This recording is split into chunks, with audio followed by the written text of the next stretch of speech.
mabilis lang tayo. Yun. So, yung closer's edge or done deal, ang purpose niya is para po ma-keep natin and mapag-grow, mapa-expand pa po yung manpower natin, yung Ascensus Pride. So, ang pwede po natin ipa-done deal, yan, ipag-meet and greet, ipakilala sa mga mentors natin, maturuan, mag-guide, yan, yung mga qualifiers and members po natin. So, ako, in my, kumbaga, personal na, ang done deal, para po siyang orientation or meet and greet. Di ba po, kunyari, siya, leader ko siya. Ang kilala niya lang ako. Pero hindi niya kilala kung sino yung pwede pang makatulong sa kanya just in case na ako maging busy, just in case may training, just in case magkasakit, di ba? Hindi ka naman superhuman. At least, alam ng tao na nagtitiwala sa'yo na hindi lang siya yung pwedeng makatulong sa'yo. Di ba?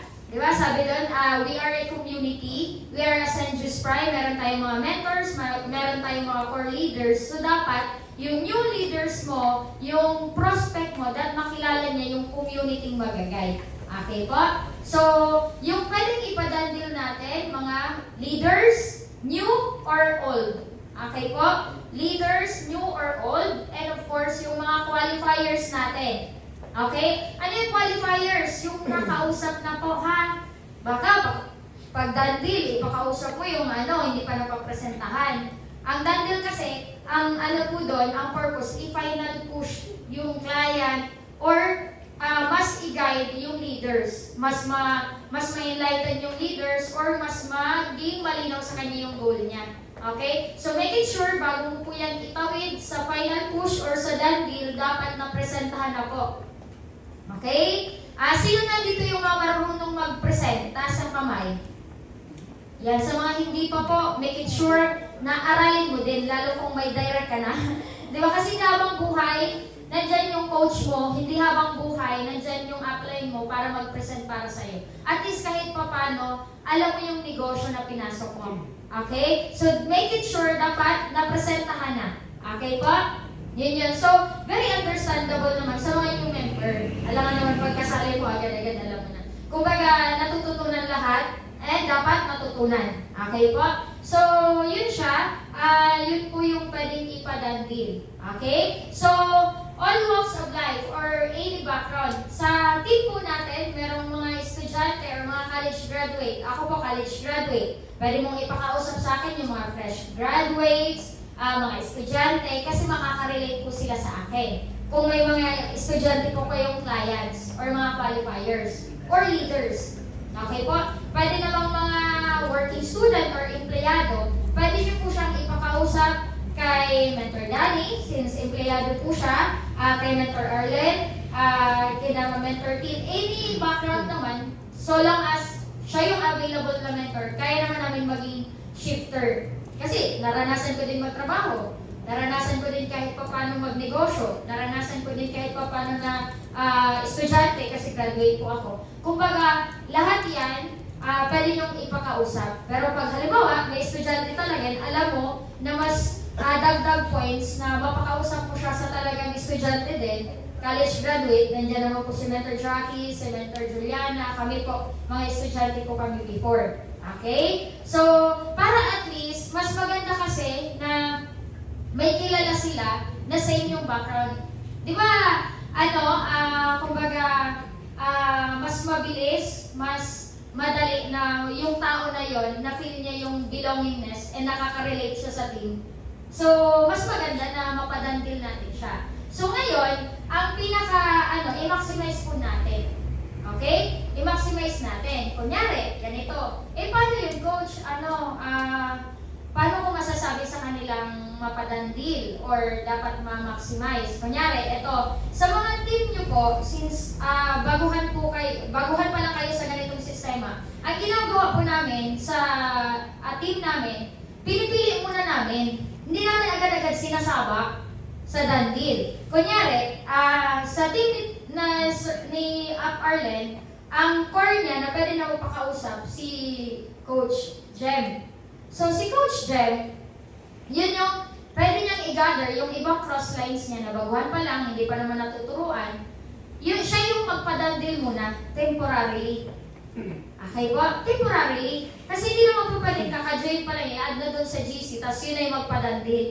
Sayang po kasi yung time. Ganito, kunya kay Arlen, ang core leader niya, si Coach Jem. Yung mga new members, pwede niyang ipatiyap muna, ipadaan kay Coach Jem. Si Coach Jem yung mag-coordinate doon sa GC, tapos ipadaan din niya kung sino yung mga newbies nila. Yun siya. Yung tawag doon, yun na yun, done deal. Ang baga, nangyari kay Abdani. Si Abdani, pipiliin niya na muna yung mga magagaling sa team niya. Kunyari, ito pwede na kayo, maturuan kayo, maging taga-tawid muna. Taga-tawid muna. Kanya si Coach Oliver, ma-assist mo si mama mo. Or lahat ng leaders na sa under nyo, ipadandil mo. Kunyari, di ba may leaders kaya taga-ibang lugar. So ipapadaan sa'yo na ikaw yung magpapadandil. Tama? Kunyari ako, may mga leaders ako, kunyari sa Ate Christy Baal, hindi ko siya i-add sa GC, tapos siya na magpadandil. Kasi, well, in fact, busy siya, tapos OFW siya, itatawid ko muna siya. Papadandil ko siya, lahat ng leaders niya din, ipapadandil ko. Di ba mabilis? Yes. Eh kung i-add ko dun lahat, hindi pa naman sila marurunong, hindi pa nila familiar, tama?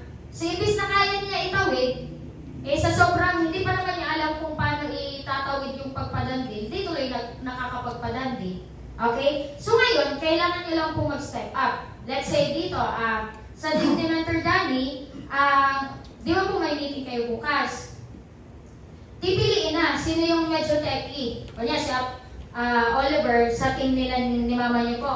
Kunyari, lahat ng team, di ba may ibang line din kayo ni Abdani? Kunyari, ikaw, ipapadandil mo yung ibang grupo nyo. Pagtutulungan kayo ni mama mo, at least ikaw mag-connect sa video call, ganun siya.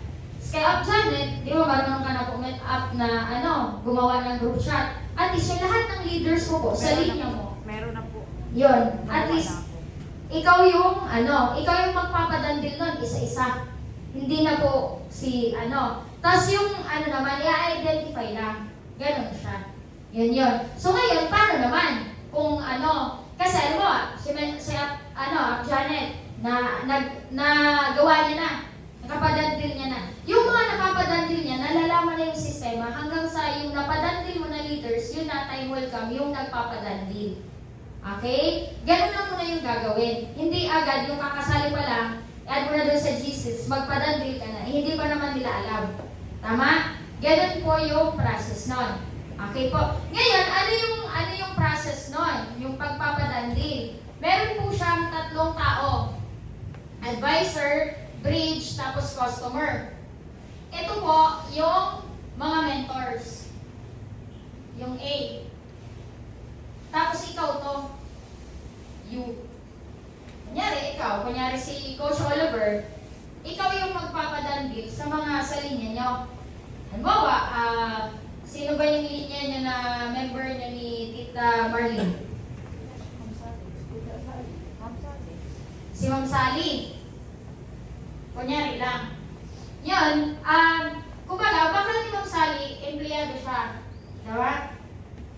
Hanap ka or tatapatan mo kung ano yung free time ng mga ng mga mentors. Or kung wala talaga, halimbawa, free ako.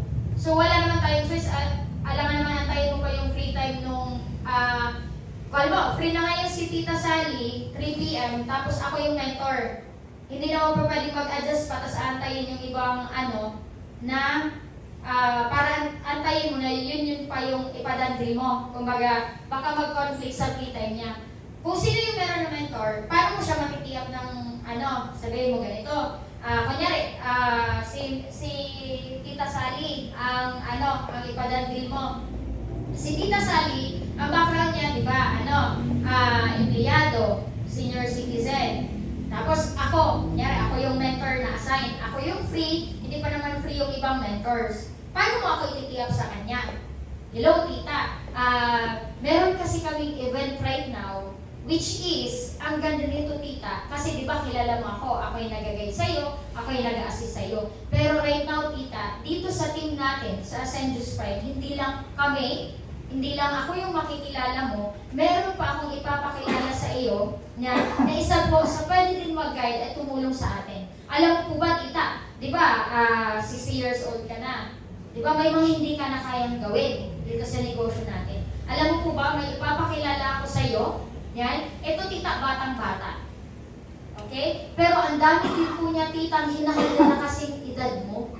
Ngayon, papakilala kita sa kanya, tita, para at least malaman natin paano niya hinahandle at paano niya natutulungan yung mga kasing edad mo. Di ba? Hindi na makaka-relate sa akin, pero sa mga taong hinahandle ko na kasing edad niya. Di ba? So, natiyak mo pa din, makikinig yung ipapakausap sa akin, makikinig yun. Depende po kasi yan sa sinasabi. Di ba? Kaya napapansin nyo, pag nagpapakausap kayo sa mga uplines nyo, sa mga coach nyo, minsan yung qualifier hindi nakikinig. Kasi, baka inad mo lang yung mentor mo agad-agad. Baka hindi mo naman tini-up siya ng maayos, kaya hindi siya nakinig. Tama po? Ganon siya. Depende po yan sa pag-highlight nyo. Tama? Ganon po.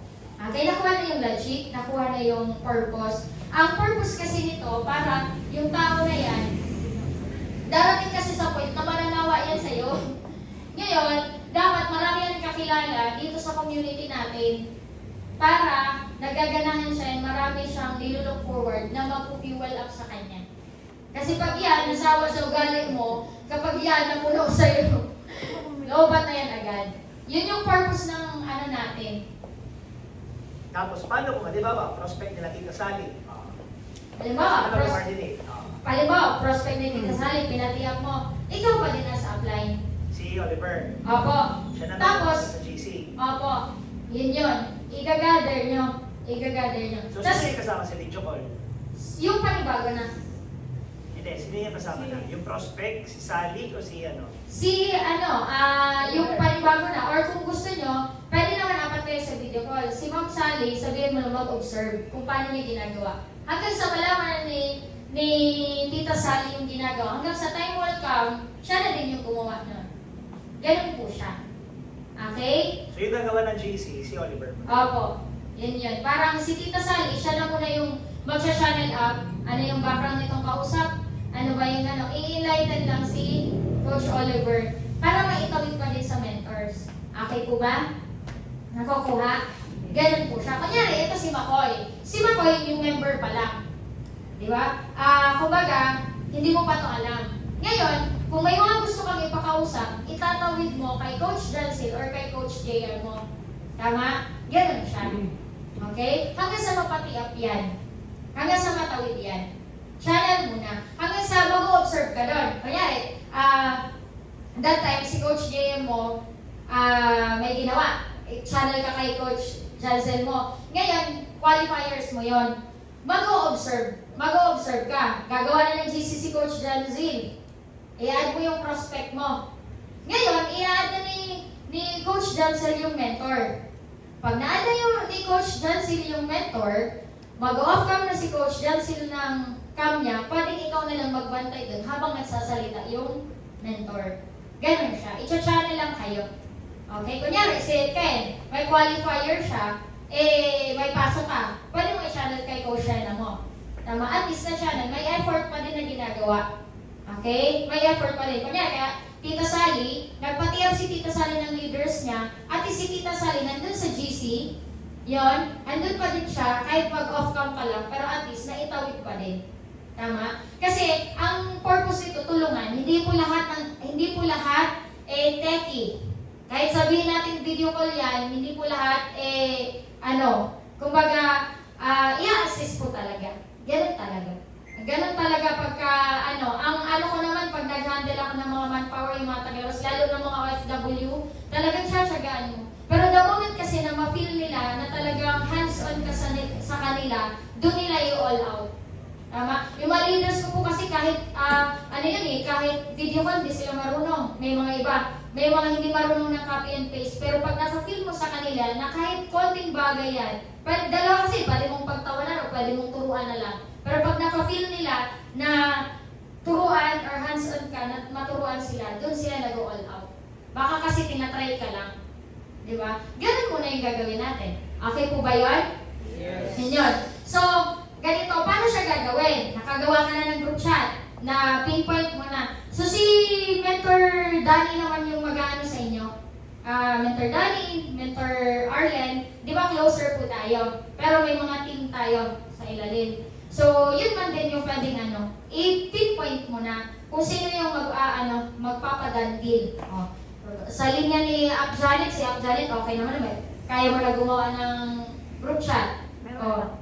Hindi, yung group chat, iba-iba kasi yung group chat. Pag magpapadandil ka, iba-iba per client. Hindi yung i-add mo sa buong group chat nyo. Iba yun.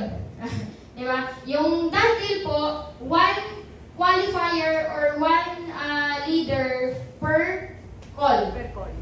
Okay po? Hindi i-add sa group chat. Okay po? So, yun siya. Bago ka gumawa ng group chat, ganito. Bago ka gumawa ng group chat, tingnan mo muna doon sa GC. Ito, tinuro na ni Mentor kanina. May GC, o galing mag-check sa GC. Doon sa mismong closers GC natin. Ngayon, di ba po, nagsisend kami doon ng listahan kung anong oras may papakausap, magbabracket ka lang. Okay po? Ngayon, titingin ka doon. Magtatanong ka, sino po ba yung free mentor? May magsasagot doon kung sino yung mentor na assign. Tapos, magsasagot doon or message mo na yung mentor. Mentor, po ako, dandil. Leader po siya, gusto ko pong ma-orient po siya kung ano yung mga next things to do. New member po siya. Pabigay na lang po ng tips para at least matulungan po natin siya paano magawa tong negosyo. Ganon, i-aware po natin yung mentor. Kasi pag agad-agad mo yan i-add sa call, iba yung datingan yan. Pag kapa pa yung mentor, hindi pa niya alam kung ano yung sasabihin. Kaya dapat, bago mo yan i-add sa call, nasabihan mo na yan na qualifier po ito mentor. Background niya po ay estudyante. Ngayon mentor, ang napili niya pong package ay builder. Magsisimula pa siya, mentor mag-join, ay sa katapusan. Mama niya po mentor OFW. Pwede po mentor pa-inspire or pa-final push na at least gawin niya po ito as soon as possible. Yun siya. Alam ng mentor na, ay, mama pala niya OFW. Alam ng mentor, package siya kukunin, builder. Alam ng mentor kung kailan mag-pay-in. Diba? So ngayon, para ang bungad mo sa video call, ganito na. Na-chat mo na si mentor, kanya, na-chat mo na ako. Na-chat mo na ang qualifier ko ay, qualifier mo estudyante. Mag-join, anong package. Na-chat mo na ako. Ngayon, bago mo ako i-add sa call, dapat kausap mo na yung ipagpadandil mo.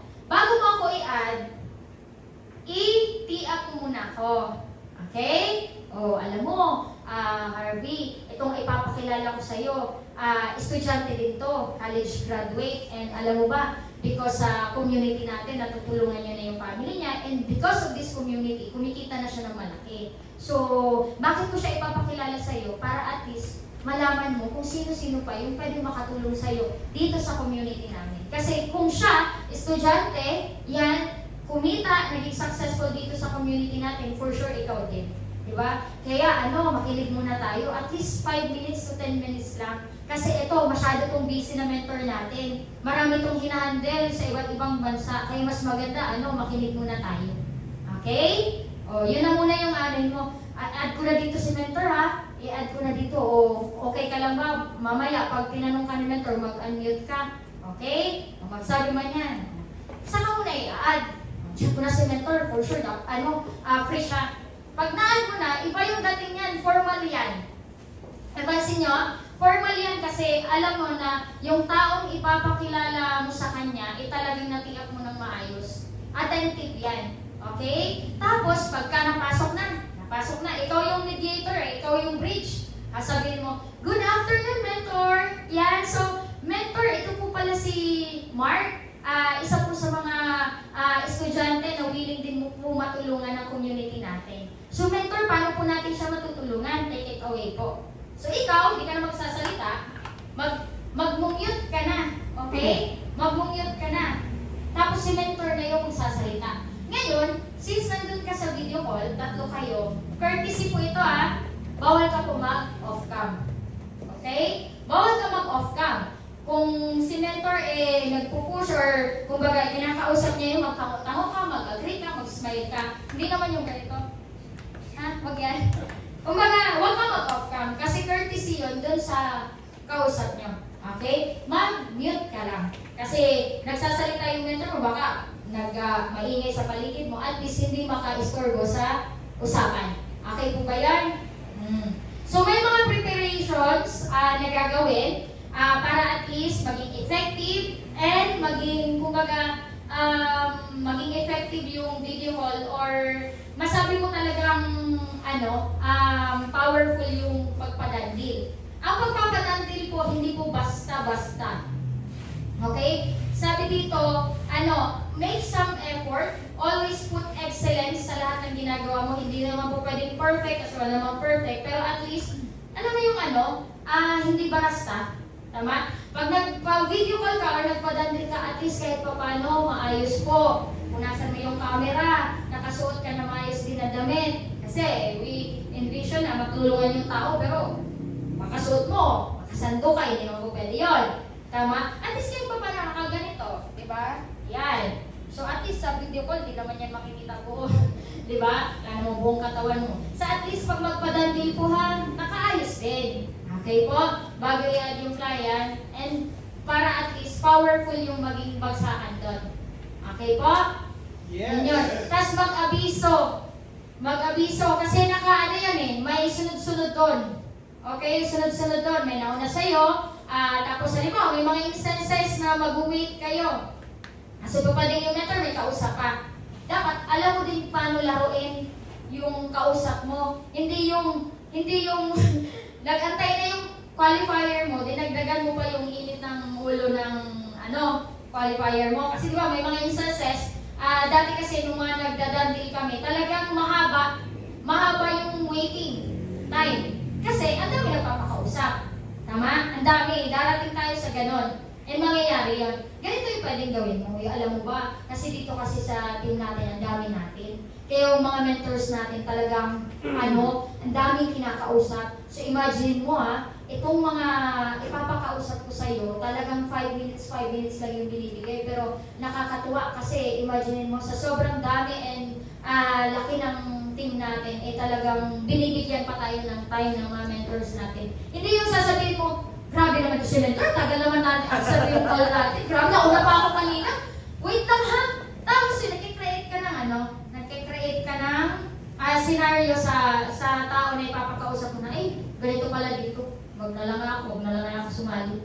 Di ba? Ganun siya. Kumbaga, part of the game talaga yun.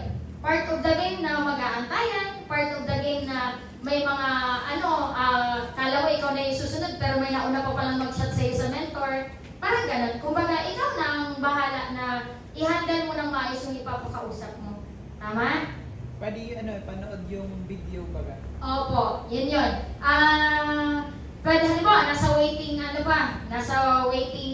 kayo na may kinakausap yung mentor. Ito very important pag nagpapadandil, i-check nyo po parati yung GC. Very important yan. Mag-update sa GC, mentor, sino na po yung free? Mentor, free na po, ready na po kami. Ay, na-add ko na po ikaw, mentor. Very important kasi yun. Okay? Ngayon, habang halimbawa, may kausap pa naman, occupied pa yung mga schedule, ang gagawin po natin, pwede naman kahit pa paano, i-goal set mo na. Di ba? Huwag mong iasa lahat yung sa dandiler na siya yung gagawa. Practicein mo na as if ikaw yung dandiler 1. Final push yung magdadandil talaga. Practice mo na, kausap, kumustahin mo muna. Habang inaantay natin, kasi ang dami talagang nakapila ngayon, buti na lang, nakuhaan kita ng slot. I-highlight mo pa din kahit nag-aantay ka. Tapos, ganito na lang, habang inaantay natin yung mentor natin, papakita ko na lang to sa yung video ng team natin. Hindi siya maiinip. Hindi siya maiinis. Nai-inspire lalo siya. Di ba? Ganun po yun. Depende din yan sa natin. Kasi may mga instances talaga na iba-iba kasi yung concern. Ito iba-iba yung concern ng mga qualifiers. May iba talaga na pag napadandil, marami yung tanong. Okay? Hindi mo po pwedeng ikat. Kasi naka-all out pag video call, marami yan tinatanong. Yung mga previous na dandil namin, tinatanong yan. Kasi gusto niya na maunawaan yung negosyo bago magpadala. Kaya hindi naman po pwedeng madaliin ng done dealer. Kaya ikaw, habang nag-aantay ka, ikaw na yung bahala, entertain mo din. Tama? Paanuhin mo, ipa-excite mo, gawin mong most awaited yung pag-add mo sa mentor and pagpa-done deal sa kanya. Okay ba yun? Yes. Okay? So, sino na dito yung marunong gumawa ng group chat? Taas ang kamay. Okay? Marunong mag-chat. Oh. Marunong mag-send sa GC. Marunong reply. Graduan lang ka. Ganito, sa, September 24. Okay? Ang labanan sa done deal, naabot kasi sa point na talagang, tagsak talaga yung pagpakausap doon. Onliners kasi kami. Kumbaga, ganun talaga yung kumbaga, aabot sa point na yun. Ngayon, dapat magaling ka. Magaling ka, mag-set agad ng appointment. Ito yung tips. Yan. Call mo na lahat ng leaders mo. 1 week pa lang, pag may poster na na-available, pinapost na yan sa Ascendius Prime, call mo na yung mga leaders mo. Kaya si Tita Janet, di ba may mga leaders ka na? Call mo na siya. Uy, ito, may event tayo. Itong event natin, opportunity natin to para makilala yung ibang mga mentors natin dito sa Ascendius Prime. Ngayon, kung may mga qualifiers kayo, napupusuan na presentahan regarding sa business, mas maganda, mapresentahan na natin ngayon bago pa yung closer's edge para mapakausap din natin sa mga mentors. Tapos, ikaw na. Ikaw yung magsa-channel nun. Kahit downline mo, since ikaw yung upline nun, and hindi ka naman done dealer, ikaw na magpa-done deal. Kasi pag may mag-pay yun, may